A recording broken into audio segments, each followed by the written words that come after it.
ಕಾಡಿದ್ರೆ ನಾಡು, ವನ್ಯಪ್ರಾಣಿಗಳಿದ್ರೆ ಕಾಡು. ಇಲ್ಲಿರುವ ಹುಲಿ ಮತ್ತು ಆನೆ ಗಣತಿ ನಾನಾ ಕಾರಣಗಳಿಗೆ ಬಹುಮುಖ್ಯವಾಗುತ್ತೆ.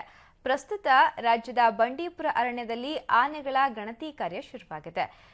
ಇನ್ನು ಇಲ್ಲಿನ ಗಮನಾರ್ಹ ಅಂಶ ಅಂತಂದ್ರೆ ಯುವ ಜನತೆ ಹೆಚ್ಚಾಗಿ ಭಾಗವಹಿಸಿರೋದು.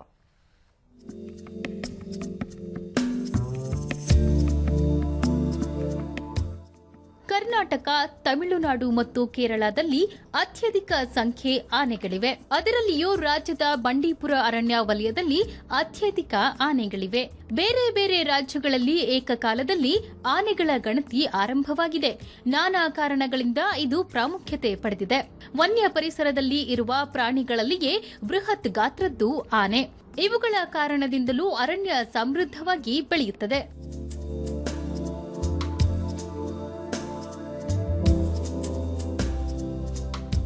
ಆನೆಗಳು ಗುಂಪು ಗುಂಪಾಗಿ ಇರುತ್ತವೆ. ಅವುಗಳ ನಾಯಕ ಅಕಾಲಿಕ ಮೃತವಾದರೆ ಅವುಗಳಲ್ಲಿಯೂ ವಿಘಟನೆ ಉಂಟಾಗುತ್ತದೆ. ಇದು ಅವುಗಳ ಉಳಿವಿಗೆ ಮಾರಕವಾಗಿ ಪರಿಣಮಿಸಬಹುದು. ಇಂತಹ ಕಂಟಕಗಳು ಸಾಮಾನ್ಯವಾಗಿ ದಂತಕಳ್ಳರಿಂದ ನಡೆಯುತ್ತವೆ. ಆನೆಗಳ ದಂತಗಳಿಗೆ ಭಾರಿ ಬೆಲೆ ಇದೆ. ಈ ಕಾರಣದಿಂದ ಗಂಡು ಆನೆಗಳನ್ನ ಕೊಂದು ಅವುಗಳ ಸಲಗಗಳನ್ನ ಅಪಹರಿಸಲಾಗುತ್ತೆ. ಇವುಗಳನ್ನ ತಡೆಯುವ ನಿಟ್ಟಿನಲ್ಲಿ ಆನೆಗಳ ಗಣತಿ ಪ್ರಾಮುಖ್ಯ ಪಡೆದಿದೆ.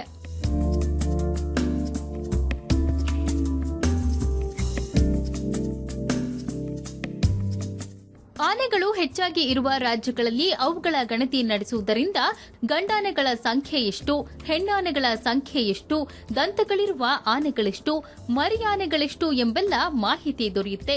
ಆಗ ಅವುಗಳ ಸಂರಕ್ಷಣೆಗೆ ಏನು ಕ್ರಮ ತೆಗೆದುಕೊಳ್ಳಬೇಕು ಎಂಬ ಯೋಜನೆಗಳನ್ನು ರೂಪಿಸುವುದು ಅನುಕೂಲ.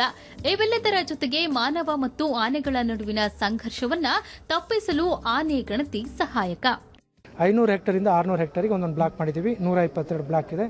ಆ ಪ್ರತಿಯೊಂದು ಬ್ಲಾಕಿಗೂ ಒಂದೊಂದು ಟೀಮ್, ಅಲ್ಲಿ ಇಬ್ಬರು ನಮ್ಮ ಸ್ಟಾಫ್ ಇರ್ತಾರೆ, ಒಬ್ಬರು ವಾಲಂಟಿಯರ್ ಇರ್ತಾರೆ. ಅವರು ಪ್ರತಿದಿನ ಬೆಳಗ್ಗೆ 7 ಗಂಟೆ ಹೋಗಿ ಸುತ್ತುವರೆದು ಜಸ್ಟ್ 4 ಸಾಯಂಕಾಲ 4ವರೆಗೆ ಅದನ್ನು ತಿರುಗಾಡ್ತಾರೆ. ಅಲ್ಲಿ ಯಾವುದಾದ್ರು ಆನೆಗಳು ಕಂಡ್ರೆ ಅದನ್ನು ಎಷ್ಟು ಆನೆ ಕಾಣಿಸ್ತು, ಯಾವ ಆನೆ ಕಾಣಿಸ್ತು, ಹೆಣ್ಣು ಗಂಡು, ಆಮೇಲೆ ಸಬ್ ಅಡಲ್ಟ್, ಜುವೆನೈಲ್ ಅಂತೇಳಿ ಎಲ್ಲ ರೆಕಾರ್ಡ್ ಮಾಡ್ತಾ ಹೋಗ್ತಾರೆ. ಇದು ಮೊದಲನೇ ದಿನದ ಎಕ್ಸೈಸ್. ಎರಡನೇ ದಿನದ ಎಕ್ಸೈಸು ಲೈನ್ ಟ್ರಾನ್ಸಾಕ್ಟ್ ಮೆಥಡ್ ಅಂತ. ಪ್ರತಿಯೊಂದು ಬೀಟಿಗೂ ಲೈನ್ ಟ್ರಾನ್ಸಾಕ್ಟ್ ಇರುತ್ತೆ. ಲೈನ್ ಟ್ರಾನ್ಸಾಕ್ಟಿಗೆ ಗಾರ್ಡ್ಗಳೆಲ್ಲ ಹೋಗಿ, ನಮ್ಮ ವಾಲಂಟಿಯರ್ಸ್ ಎಲ್ಲ ಹೋಗ್ತಾರೆ. ಅವರು ಆ ಎಲಿಫೆಂಟ್ ಲದ್ದಿ ಡಂಗ್ ಅಂತ ಏನು ಹೇಳ್ತೀವಲ್ಲ ಅದನ್ನು ಅಸೆಸ್ ಮಾಡಿ ಕೌಂಟ್ ಮಾಡ್ತಾರೆ. ಈ ಎಲ್ಲಾ ನಿಟ್ಟಿನಲ್ಲಿ ನಡೆಯುತ್ತಿರುವ ಆನೆಗಳ ಗಣತಿ ಕಾರ್ಯಕ್ಕೆ ಯುವ ಜನತೆ ಹೆಚ್ಚಿನ ಸಂಖ್ಯೆಯಲ್ಲಿ ತೊಡಗಿಕೊಂಡಿದ್ದಾರೆ. ಇದು ಅರಣ್ಯ ಇಲಾಖೆಯ ಕೆಲಸ. ನಾವೇಕೆ ಈ ಕಾರ್ಯದಲ್ಲಿ ಭಾಗವಹಿಸಬೇಕು ಎಂಬ ನಕಾರಾತ್ಮಕ ಮನೋಭಾವ ಅವರಲ್ಲಿ ಇಲ್ಲದಿರುವುದು ಗಮನಾರ್ಹ. ಯುವ ಜನತೆ ಅರಣ್ಯ ವನ್ಯಮೃಗಗಳ ಸಂರಕ್ಷಣೆ ಕಾರ್ಯದಲ್ಲಿ ತೊಡಗಿಸಿಕೊಳ್ಳುವುದು ಮುಖ್ಯವಾದ ಸಂಗತಿ. ದಕ್ಷಿಣ ಭಾರತದ ಆನೆ ಗಣತಿಯನ್ನು ನಾವು ಇವತ್ತು ಮಾಡ್ತಾ ಇದ್ದೀವಿ. ಅದರಲ್ಲಿ ಬಂಡೀಪುರದಲ್ಲಿ ಇದನ್ನು ನಾವು ಚಾಲನೆ ಕೊಟ್ಟಿದ್ದೀವಿ. 16ರಿಂದ 19ನೇ ತಾರೀಕುವರೆಗೆ ಆನೆ ಗಣತಿ ಆಗುತ್ತೆ. ಈ ಆನೆ ಗಣತಿಯಲ್ಲಿ ನಮ್ಮದು ಹೋಲ್ 13 ರೇಂಜಸ್ ಇದೆ.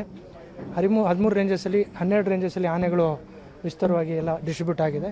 ಈ 12 ರೇಂಜಸ್ಸನ್ನು ನಾವು 240 ಬ್ಲಾಕನ್ನು ವಿಂಗಡಿಸಿದ್ದೀವಿ. 240 ಬ್ಲಾಕಲ್ಲಿ ಈಗ 122 ಬ್ಲಾಕನ್ನು ನಾವು ಆನೆ ಗಣತಿಗೆ ಆಯ್ಕೆ ಮಾಡ್ಕೊಂಡಿದ್ದೀವಿ. 55% ಅಷ್ಟು ತೊಗೊಳ್ತಾ ಇದ್ದೀವಿ. ಅದರಲ್ಲಿ 52 ಜನ ಮಾತ್ರ ಇವತ್ತು ಬಂದಿದ್ದಾರೆ. ಮತ್ತು ಹೊಸದಾಗಿನೂ ಸಹ ಒಂದು 20-25 ಜನ ಇಲ್ಲಿ ಬಂದಿದ್ದಾರೆ. ಟೋಟಲಿ ಎಲ್ಲ ಸೇರಿ 77 ಜನ ವಾಲಂಟಿಯರ್ಸ್ ಈಗ ಇದ್ದಾರೆ. ಅವರನ್ನು ಈ ಪ್ರತಿಯೊಂದು ರೇಂಜಿಗೂ ನಾವು ಅದನ್ನು ಕಳಿಸ್ಕೊಡ್ತಾ ಇದ್ದೀವಿ. ಆನೆಗಳ ಗಣತಿ ಶುರುವಾಗುವುದಕ್ಕಿಂತ ಮೊದಲೇ ಅದರಲ್ಲಿ ತೊಡಗಿಸಿಕೊಳ್ಳಲು ಬಯಸುವವರಿಗೆ ಅರಣ್ಯ ಇಲಾಖೆ ಕಿರು ತರಬೇತಿ ನೀಡುತ್ತೆ. ಅರಣ್ಯದಲ್ಲಿ ಏನು ಮಾಡಬೇಕು, ಏನೇನು ಮಾಡಬಾರದು ಎಂಬ ಅಂಶಗಳ ಬಗ್ಗೆ ಹಿರಿಯ ಅಧಿಕಾರಿಗಳು ಮಾಹಿತಿ ನೀಡುತ್ತಾರೆ. ನುರಿತ ಸಿಬ್ಬಂದಿ ಮಾರ್ಗದರ್ಶನದಲ್ಲಿಯೇ ಗಣತಿ ನಡೆಯಬೇಕು ಎಂದು ಸೂಚಿಸುತ್ತಾರೆ. ಈ ಆನೆ ಗಣತಿ ನಾನು 4ನೇ ಸರಿ ಬರ್ತಾ ಇರೋದು. Elephant census, tiger census. So ಇದು ಕೋರ್ ವಾಲಂಟರಿ ಇಂಟ್ರೆಸ್ಟಿಂದ ಬಂದಿರೋದು ನಾನು. ಸೊ ಇಲ್ಲೇನೆಂದರೆ ನಮಗೆ ಬನ್ನರ್ಘಟ್ಟ ಮತ್ತು ಮೈಸೂರು ಮತ್ತು ಚಿಕ್ಕಮಗಳೂರು, ದಾಂಡೇಲಿ ಈ ರೀತಿ 4 ಟ್ರೈನಿಂಗ್ ಆಗಿತ್ತು ಇಲ್ಲಿ ಬರೋಕ್ಕೆ ಮುಂಚೆ. ಸೊ ತುಂಬ ಒಳ್ಳೆ ಪ್ರಿಪ್ರೇಷನ್ ಆಗಿದೆ. ಇಲ್ಲಿ ಬರೋ ವಾಲಂಟಿಯರ್ ಪ್ರತಿಯೊಬ್ಬರಿಗೂ ಏನು ಮಾಡಬೇಕು ಅಂತ ಕ್ಲೀನಾಗಿ ಗೊತ್ತಾಗಿದೆ. ಅವರು ಇವಾಗ ಫುಲ್ ಇನ್ಸ್ಟ್ರಕ್ಷನ್ಸ್ ಕೊಟ್ಟಿದ್ದಾರೆ ಯಾವ ಥರ ಕೌಂಟ್ ಮಾಡಬೇಕು ಅಂತ. 3 day event. First day direct counting ಮಾಡ್ತೀರಿ, next day dung counting, third day water hole counting ಮಾಡ್ತೀರಿ. ಕಲರ್ ಬಟ್ಟೆ, ನೇಚರ್ ಫ್ರೆಂಡ್ಲಿ ಕಲರ್ ಬಟ್ಟೆ ಹಾಕೋಣಕ್ಕೆ ಹೇಳ್ತಾರೆ. ಯಾಕಂದರೆ ಎಲಿಫೆಂಟ್ಸ್ಗೆ ಬ್ರೈಟ್ ಕಲರ್ಸ್ ಅಂದರೆ ಕಾಣಿಸ್ಬಿಟ್ಟು ಅದು ಅಟ್ಯಾಕ್ ಮಾಡ್ಬೋದು. ಸೊ ಸೇಫ್ಟಿ ಪ್ರಕಾರ ಅದನ್ನೆಲ್ಲ ಕ್ಲಿಯರ್ ಆಗಿ ಇನ್ಸ್ಟ್ರಕ್ಟ್ ಮಾಡಿದ್ದಾರೆ. First experience, looking forward for. ಇತ್ತೀಚಿನ ವರ್ಷಗಳಲ್ಲಿ ಪರಿಸರ ಸಂರಕ್ಷಣೆ, ವನ್ಯ ಪ್ರಾಣಿಗಳ ಸಂರಕ್ಷಣೆಗೆ ಯುವಕರು ಮತ್ತು ಯುವತಿಯರು ಹೆಚ್ಚೆಚ್ಚು ಆಸಕ್ತಿ ತೋರಿಸುತ್ತಿದ್ದಾರೆ. ಅದರಲ್ಲಿ ವಿದ್ಯಾರ್ಥಿಗಳು, ಬೇರೆ ಬೇರೆ ಕ್ಷೇತ್ರದಲ್ಲಿ ಕೆಲಸ ಮಾಡುತ್ತಿರುವವರು ಇರ್ತಾರೆ. ಇವರು ಕಾಡಿನ ಬಗ್ಗೆ ತಮ್ಮ ತಿಳುವಳಿಕೆ ಹೆಚ್ಚಿಸಿಕೊಳ್ಳಲು ಇಂತಹ ಗಣತಿ ಸಹಾಯಕ ಮಾಡುತ್ತೆ. ಇದೆಲ್ಲದರ ಜೊತೆಗೆ ಕಾಡು ಉಳಿಸಲು ಅವರು ಶ್ರಮಿಸಲು ನೆರವಾಗ್ತಾರೆ. ಅಂತಿಮವಾಗಿ ಇದರ ಲಾಭ ನಾಡಿಗೆ ಆಗುತ್ತೆ. ಸುಂದರ್, ಸುದ್ದಿ ಟಿವಿ, ಚಾಮರಾಜನಗರ.